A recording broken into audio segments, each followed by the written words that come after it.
Hello, everybody. Welcome to today's webinar. We are going to get started in just a few moments as people are trickling in.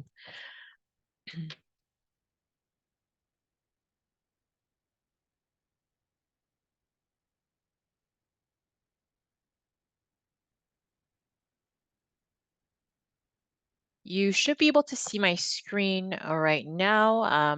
Please let me know in the chat if you're not able to see the screen at the moment, but everything should be up and running.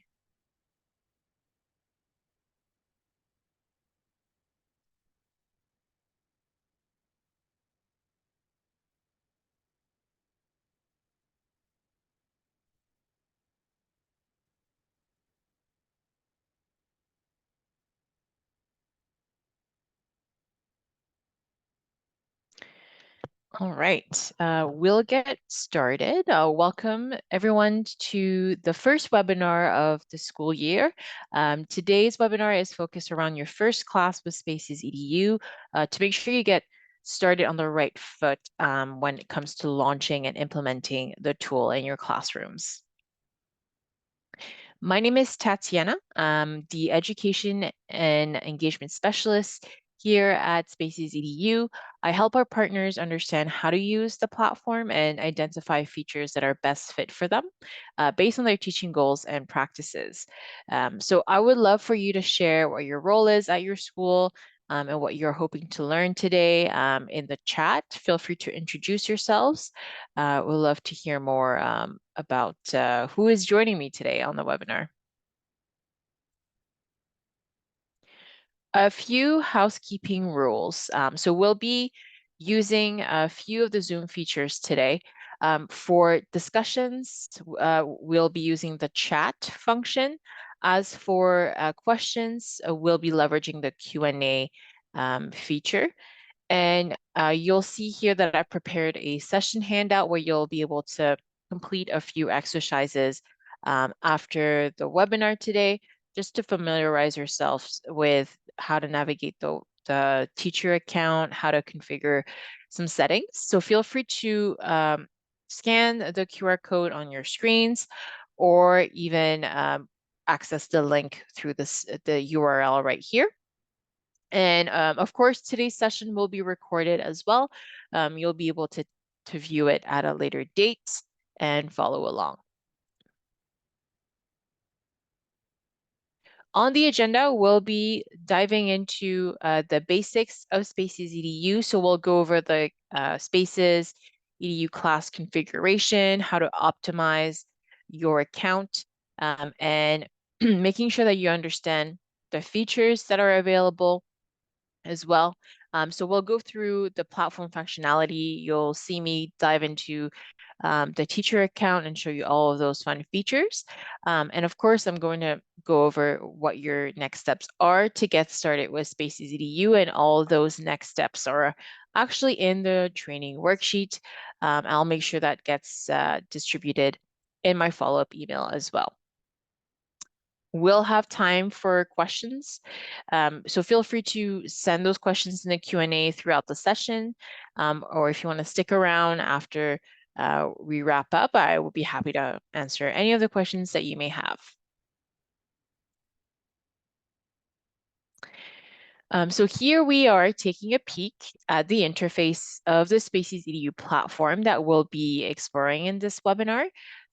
Essentially, SpacesEDU is a digital portfolio and proficiency-based assessment platform built to showcase growth. Students, teachers, and families can capture and celebrate the learning journey with visible assessment practices all in one platform. And with SpacesEDU, you'll be able to personalize learning, foster collaboration and communication, organize assessment and feedback, and have access to data-driven insights on student performance and progress to make informed instructional decisions. And in case you were wondering, SpacesEDU is compatible with all devices. So you'll be able to access your accounts through computers or even through your phones and tablets. I would highly recommend downloading the apps if you have access to technology in the classroom.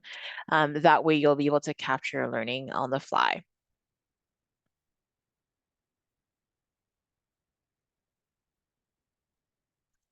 I'm going to include the training worksheet in the chat, just the link. You'll be able to access it that way. And let's go right into how you are able to personalize learning for your students. So to truly understand Spaces EDU, we have to start by introducing our namesake feature called Spaces. So we're looking at right now the flexible learning environments that are available to all teachers on the platform. Um, we've made it really easy for you to create unlimited learning environments that cater to your students' specific needs beyond just the main classroom. So think of these additional learning environments as subspaces within your class where you can organize and personalize learning even further. So Spaces EDU offers three different types of spaces. You can also call them learning environments. The main space is called the class space, which is essentially your online classroom community. And within the class space, you can create individual spaces or group spaces, or a combination of both, whatever makes sense for your teaching practices. The individual space is a one-to-one learning environment. It's where you would probably be able to have students reflect on their growth. It is more private than the class space, whereas the group space, it's perfect for collaborative work between pairs of students or groups of students. So especially for project-based learning, that would be a great use case for the group spaces. All of these spaces allow you to document student growth and learning using up to 10 multimedia attachments. Your students will have the opportunity to showcase their voice and choice when capturing their learning. And of course, the most important part, you'll be able to document student work directly to curriculum goals and outcomes. So you're able to establish those connections regardless of the space that you're in.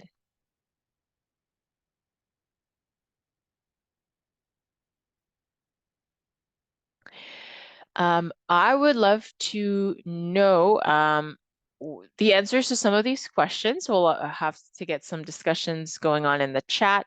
Feel free to choose one of these questions here. The first one is about the class space. So how can you see yourselves using the digital class space? Remember, this is your online classroom community. Where all your students will live and have access to the content that lives in there. So think of the creative ways that you could use it in your classrooms. Alternatively, you can also answer the second question. So what is one individual space idea that you have for your class and or subject area? So the individual space is that one-to-one environment, so perfect for individualized assessment. One way that I've seen it used in the past is for digital portfolios. So that could be a great idea, but you can get creative with these individual spaces as well. So feel free to share your ideas in the chat throughout the session today.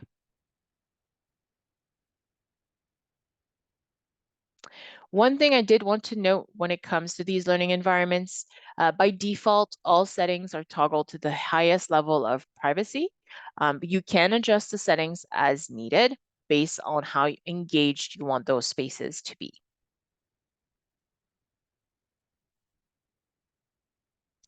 Okay, so now what we're going to do is log into my Spaces EDU account to show some of these features in action.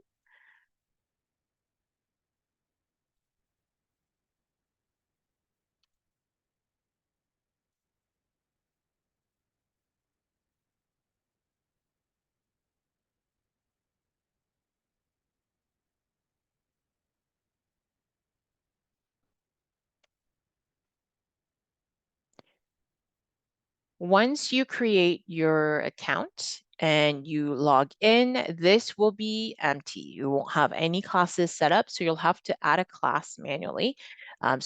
You'll do that by clicking the plus add class button on the bottom right. So you'll customize a couple fields, like give your class a title, make sure that all the right grades are selected, and customize the settings that way. I'm going to head into one of these classes right here that is already populated to showcase some of our features. The first thing I wanted to show you here is the feed, which is where you'll be taken directly once you enter a class. And the feed works just like a traditional social media feed where you're able to access all the content that lives across your spaces. So within your classroom, you can scroll through all of that. You can also filter through your class list. So if you want to um, customize what you see on the feed based on your student, you can do that on the left-hand side. And on the right-hand side, you'll see curriculum tags. This is where we're making those curriculum connections when you start tagging the content that lives in your spaces. We're going to go into the Spaces tab here. What I want to show you here is the space settings, as well as how to create additional spaces. We'll start with the space settings. So you'll see here in the space card, there are 3 dots in the bottom right. If we click on that, we can head into the Edit Space Settings section, and this will pop up. For student access within the class space, so again, your online classroom community, there are 3 levels of access. You can decide if you want to keep it hidden, you can make the space visible and limit the level of interaction, or you can give your students full access to the space where they can create posts on their own, contribute to sharing content. They can also interact with each other's posts within the comment section or react to posts with emojis. Furthermore, we have family access, so you can invite families to your classroom on SpacesEDU and grant them access to those various learning environments. So there's just 2 levels of access here. You can decide to keep the space hidden or grant them visibility and even access to the comments section. Now, if I want to add or create an additional space, whether that's an individual space or a group space, I can do this from the Spaces tab. We'll need to click the plus grade button on the bottom right corner. Then over here, I'll be prompted to select which type of space I want to create. So I can show you here how to do this for an individual space. I'll select individual, hit next, and then you'll be prompted to select your students. If you're creating, let's say, a portfolio space for all your students, you can leave it as is. And we've even included all future students in this batch. What this means is if any students transfer to your class in later into the semester, they'll have the same setup as your existing students. So that does eliminate some work for you, and they'll have a history of what's happening on your SpacesEDU class. Then we'll click next to further personalize the learning environment. You could customize it with a thumbnail, have a little picture here that's representative perhaps of what the space will be used for. You can give your space a name, so we can call it portfolio space. You can even go as far as providing a brief description. Usually this would include instructions on how to utilize the space, or you can set expectations in this section as well. And what's great is all of the important information that you put in the description box lives at the top of the space. So your students can easily access that information. You can also have up to 10 media files in the description portion. So this could include rubrics or important information about the curriculum, any additional resources that you think would be relevant in this case, even information for families, for example, that could be included in the media section. Once you're satisfied with all the customizations, what you'll need to do is click Save. And now the space has been created. But as you can see, this space is hidden. So we'll need to review the settings by clicking this button right here to make sure that the space becomes active and visible to our students from their student accounts. So we'll go to active here, and we may even want to give access to families. So we'll make it visible, and why not also grant them access to comments, and they can provide feedback to their students as well. Then we'll hit save to officially make that visible. So now from the student's perspective, when they log in and within their Spaces tab, they'll have the portfolio space available in addition to the class space. Let me see if we have any questions so far. So someone asks, can I delete my archive classes from last year? Yes, so you can archive your classes, and you would do this from, let me just quickly show you. If I go to the home button here, which will take me to my classes, I can archive by clicking the three dots here under options and just hit archive, and it disappears from my list of classes, and it lives in the archived section here. And you can always unarchive a class if you want to by clicking the three dots and then selecting an archive class.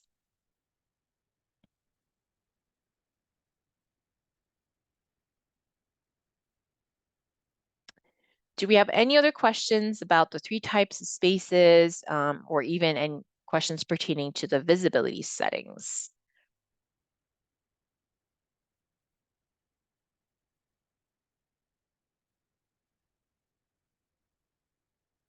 I'm going to take that as a no. But if anything comes up, please let me know in the Q&A section.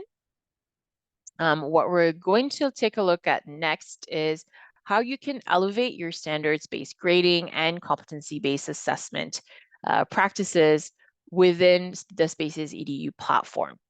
I spoke about the curriculum tags earlier today, and what that allows you to do is connect student work directly to state or provincial, even school curriculum standards and outcomes.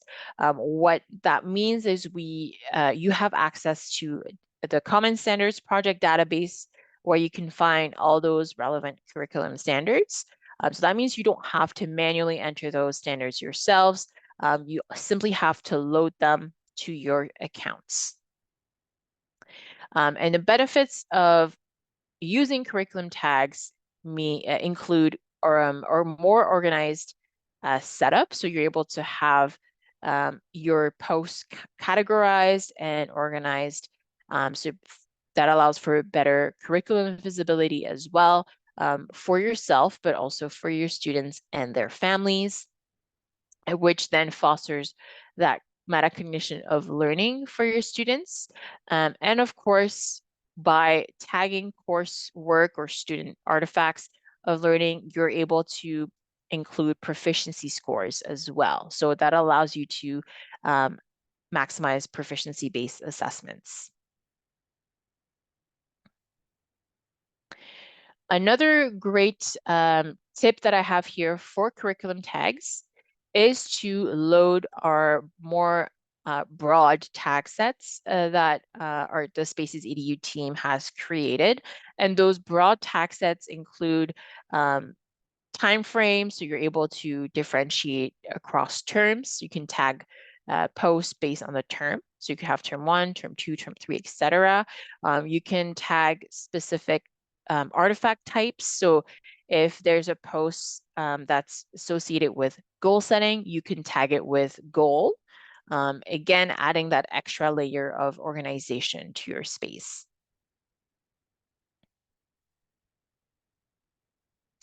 Let me show you how to do this from your teacher account. So we'll just go back into my class here.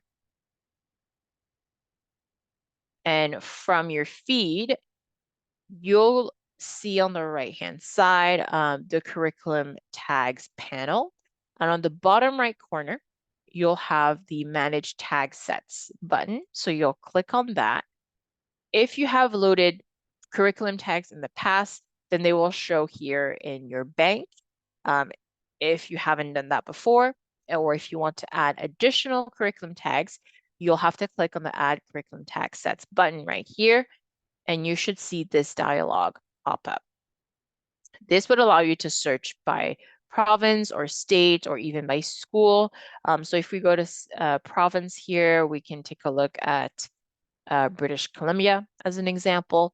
So you'll see a ton of subject areas over here, or even the core competencies would fall on this list as well. So we can load those as an example. We'll load the complete version. So we have all of the curriculum standards here, and then we'll click on Add Set to load this to our account. So you would repeat these steps for the curriculum tag sets that you wish to have in your account. So I can show you one more time. So I will click on the Add Curriculum Tag Sets button, and I'll show you our SpacesEDU tag sets, which are more broad in nature. So over here, we have areas of learning. We even have artifact type. So if I go into this is a list of tags that you would be able to use. So self-assessment, I know, is a big one. You may want to use growth to track student growth, even goal, for example, for goal setting. If I go back over here, I can show you the time frame tag set as well. So we have semesters, terms, trimesters, etc. So this is another great way to, as I mentioned, differentiate across terms. And then we also have areas of learning, which might be of interest to you. So those are more just broad subject areas that you can load to your tag sets here.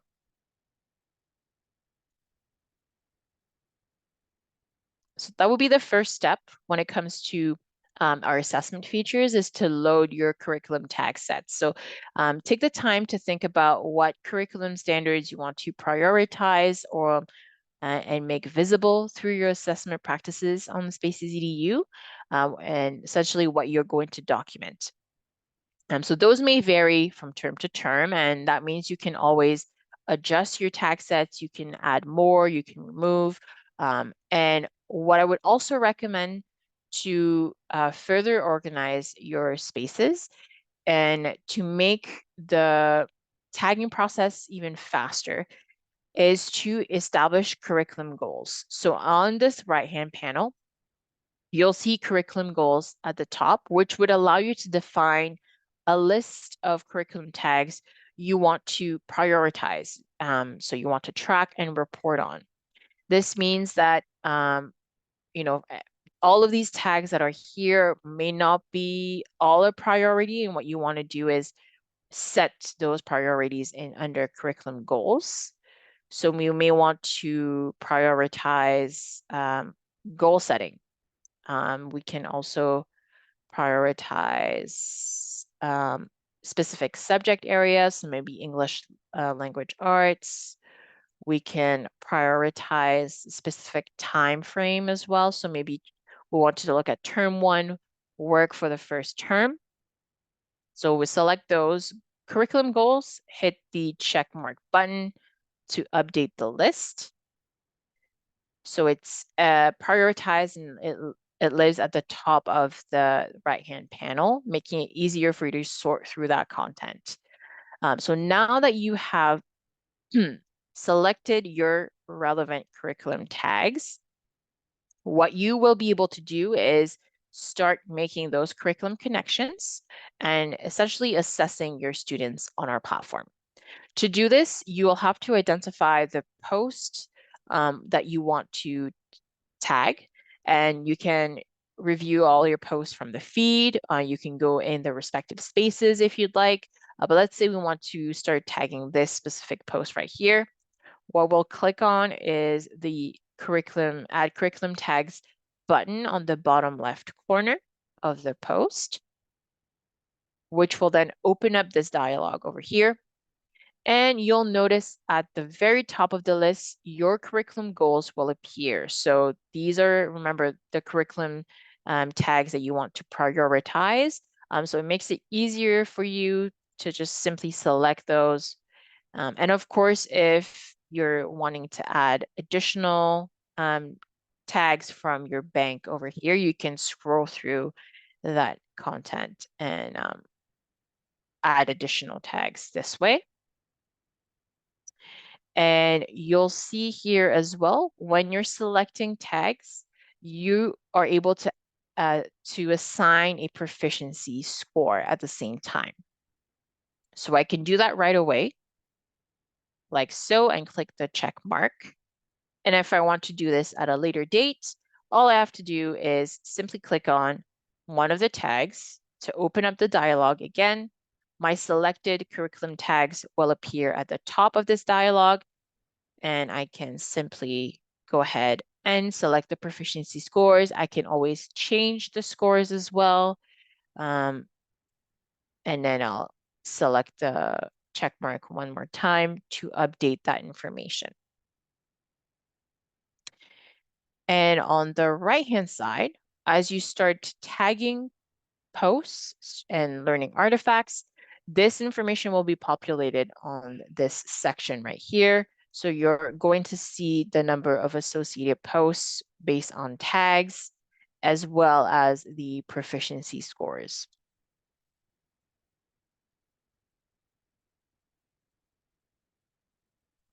Let me head into the Q&A section now to see if there are any questions.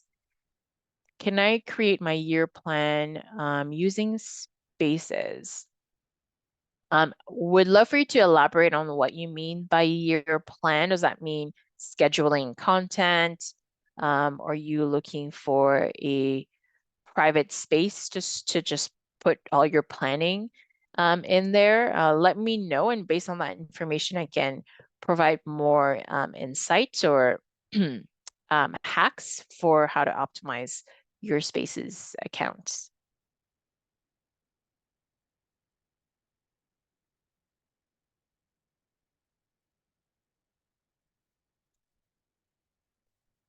Do we have any questions about curriculum tags and goals in general? Please let me know. Okay, we got a follow-up answer on that previous question. Yes, private space for planning. Absolutely. So if you go in your Spaces tab here, you can create an individual space for planning. You can call it planning, and then hide the space from your students and their families as well. And you would still be able to create, just add posts to that section, to that planning space. So if anything comes to mind, you can create posts within that space, and then always copy those specific posts throughout the year, whenever the time comes. You can also leverage our activities over here for assessment. We're not going to touch activities for today. This is more of an advanced feature, but there is the option of having a start date. So you can have a bunch of activities queued up for the year if you already know what you're planning to assess on throughout the semesters. So definitely something to think about. That would be a really creative way to leverage the individual space. You can even have an individual space for observations on your students. Again, making sure that you hide that space from students and families.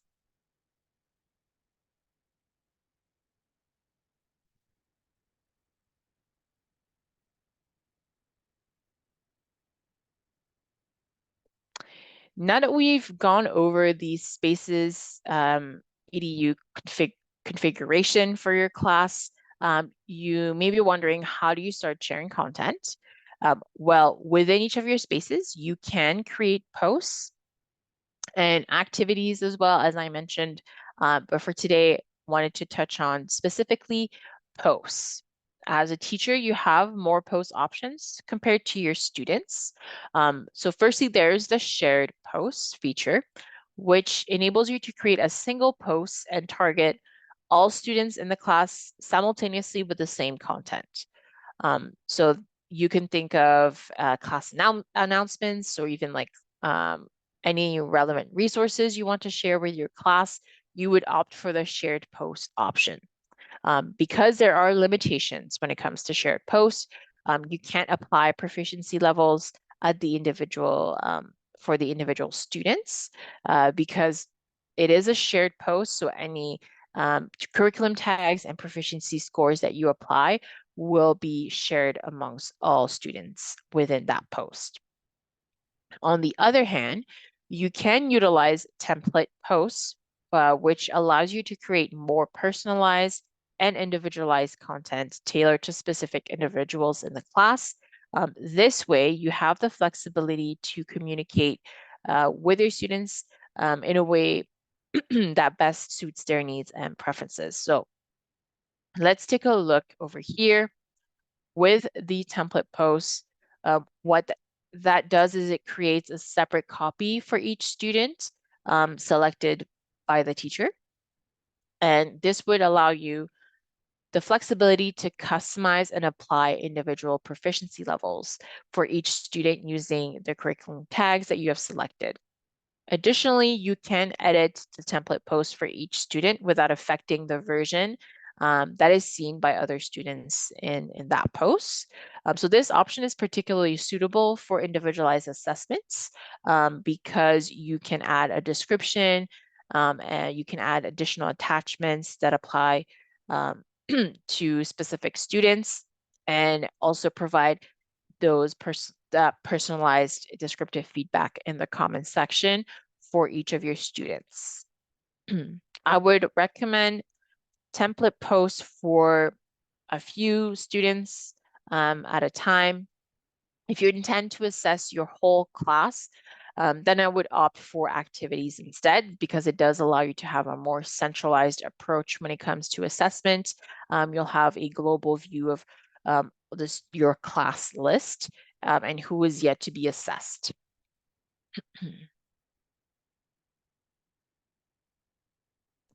Let's go back into the feed here in my class to show you how to create your first post. So of course, a post would be the ideal way to start engaging your class on SpacesEDU.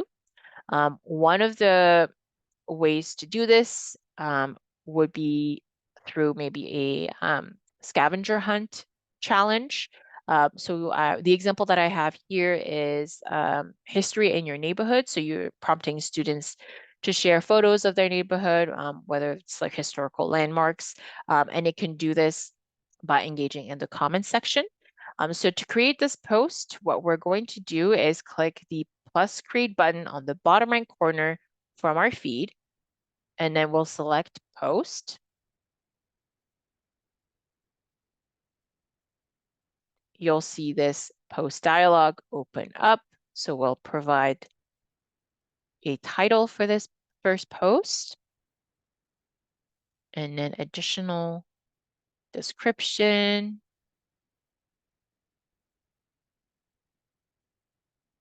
You even have the option of pre-tagging posts if you'd like as you're creating them. And also include media files if you want, that would be relevant to the content you're sharing with your class.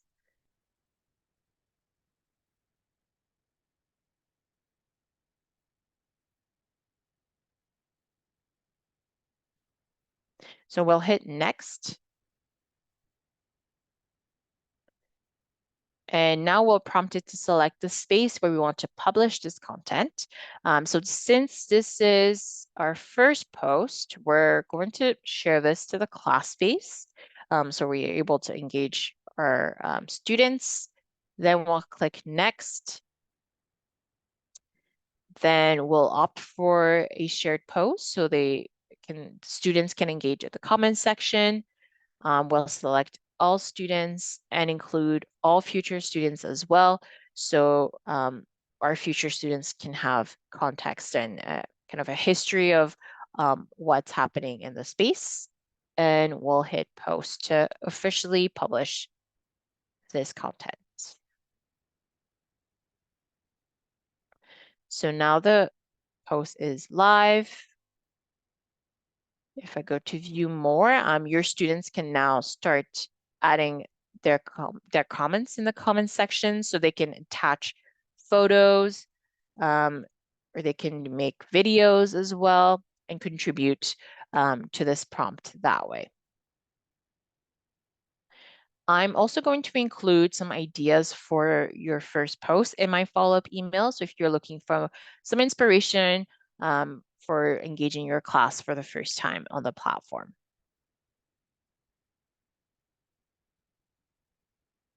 Any questions about posts or digital documentation on the platform?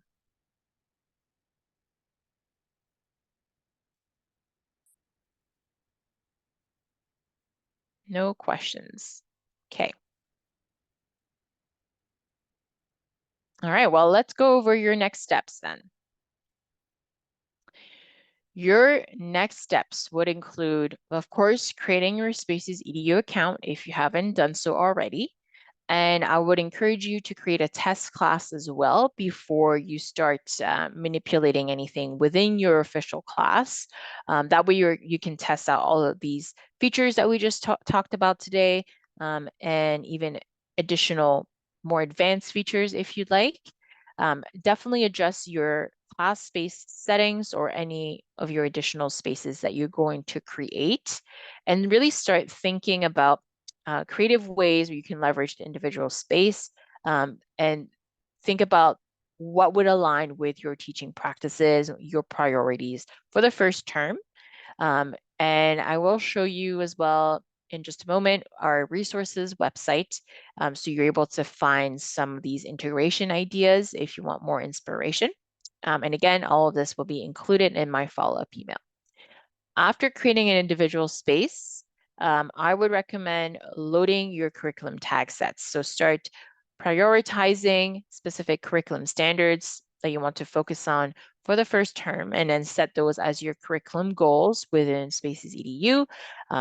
Again, to be able to organize and have visibility into your feed. You're able to categorize your posts that way.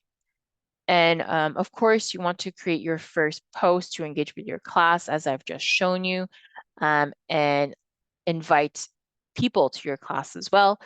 So for your students, families, and co-teachers, you would do this through the People tab over here. For students, you would be able to invite them through a class code. You may even see a class link option here. Because I'm on a single sign-on setup here, I don't have the class link available, but that may be an option for you on your end. So for the class code, you can share this with your students in your class as they're signing up, or distribute the class link in an email. If you are a Google Classroom user, you can also invite your students this way as well. Once your students are added to your class, you can invite their families by entering their email addresses, and you can have up to 5 family members per student. And finally, you can also have co-teachers in your class. Each class can have up to 10 teachers associated with it. So if you want to have an educational assistant included in your SpacesEDU class, you can invite them by clicking this button right here and granting them access.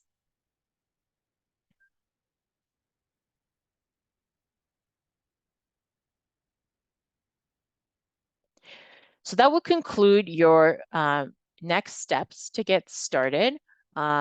would love for you to share what a feature that I spoke about today or implementation idea that you like to try this school year. If you don't mind sharing that in the chat. And while you do that, I will go ahead and head into the resources section of our website to show you what you have access to. So from the spacesedu.com website, you'll see resources on the top over here. And what you'll need to do is go to all resources. And you're able to filter all that content by account type, by specific categories. What I would highly recommend is the video tutorials. So you're able to just watch some of these micro learning videos and follow along in your own accounts. You're also have access here to implementation ideas. So we have the integration ideas over here for middle and high school. We have specific guides too. So if I click on guides, you can see we have a guide for young learners. So this would be for primary classrooms catered to grade 3. We even have a getting started guide for families once you introduce families to your class on SpacesEDU, and a teacher guide as well for you to make sure you're checking off all that checklist to make sure you get started on the right foot.